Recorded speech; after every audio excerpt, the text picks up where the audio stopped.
puis c'est comme s'ils étaient déchirés entre on va être un club de soccer qui va avoir son ambiance vraiment propre au soccer, puis on veut quand même avoir ce petit côté-là nord-américain. Au début du match, là, quand... Je veux dire, on dirait qu'il augmente le volume de la musique quand les groupes de supporters commencent à être réchauffés. Là. Puis que là, au lieu d'avoir de la musique là, avant l'hymne national, là, si on commençait à justement baisser le volume puis à laisser le stade prendre vie lui-même, tu sais. Ou Si plus que tu veux ça, si tu veux vraiment montrer que tu as une ambiance qui est complètement unique à Montréal, qui se fait complètement différente des Alouettes, complètement différente du Canadien, ben saute dedans à pieds joints au lieu d'essayer d'être le Canadien puis de faites du bruit puis on va mettre de la musique fort puis non, assume que tu es un club de soccer puis que tu es différent. Tu sais ce qui me plaît le plus, moi, quand on parle d'un club comme, j'allais dire l'Olympique Lyonnais, mais pas seulement l'Olympique de Marseille ou la Juventus de Turin. Quand on parle de la Juventus de Turin, ce qui me plaît le plus, c'est la musique avant le match. C'est le chant des partisans avant le match. Oui. C'est ce qui résonne chez moi et c'est ce qui me... C'est la première chose qui vient me chercher, en fait, lorsqu'il y a un match de Ligue des Champions qui engage la Juventus, par exemple, face au Real Madrid. Je me donne 10 minutes en avance par rapport à d'habitude pour regarder le match, juste pour ne pas louper justement ce moment. Mais voir tous les partisans chanter, avoir un sentiment en fait d'appartenance fort et qui montre au monde entier à travers la télé. J'aimerais bien arriver, moi, au stade Saputo. Ouais. Qui est un hymne en fait, vraiment un hymne qui est gravé, certifié, je sais pas comment on le ferait, mais qui fasse que tous les partisans se réunissent, chantent de la même voix et te donnent envie lorsque tu sors du terrain, parce que quand tu sors du tunnel en tant que joueur, je peux vous dire que c'est un moment exceptionnel aussi, c'est un des moments les plus importants finalement quand tu es joueur. Tu as ton opposant, tu as ton équipe qui arrive, généralement lorsque tu joues à domicile, tu es déjà en place.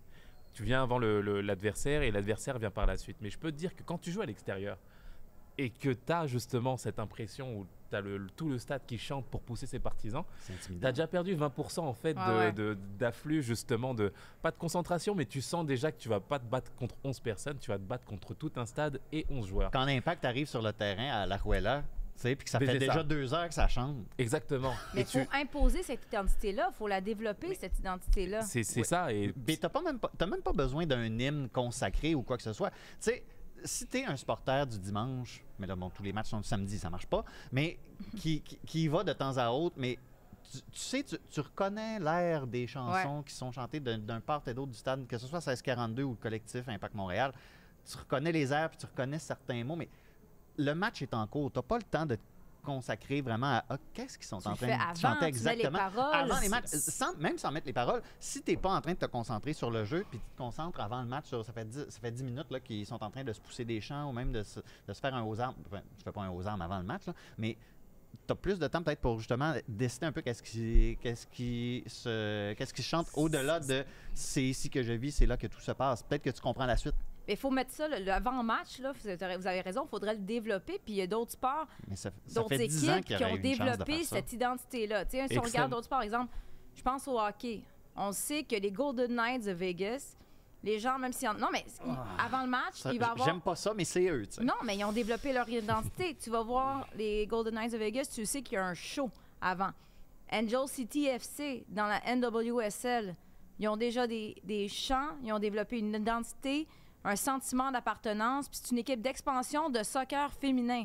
Fait que si on met les efforts, c'est possible d'y arriver rapidement. Ça semble des détails, mais c'est vrai que c'est des choses qui font la différence. On a une équipe en France comme le Paris Saint-Germain qui joue de façon extraordinaire avec des stars, etc. Mais l'équipe la plus touchante cette année, c'est le Racing Club de Lens, qui arrive justement avec ses partisans à avoir des chants qui sont forts. On a envie d'aller au stade pour écouter ces chants. J'ai eu la chance de jouer à Lens et je peux vous dire que quand vous sortez du tunnel et que vous entendez les corons justement, en tant qu'adversaire, ça compte. C'est vraiment impressionnant et puis ça vous crée une expérience forte dans un stade où tu sais que là ça va être chaud pour toi. Donc j'aimerais vivre ça à Montréal et puis pour répondre à ta question, je pense qu'un chant qui réunirait les supporters avant chaque match, on éteindrait les lumières et on chanterait d'une seule voix, ça donne déjà une atmosphère déjà particulière.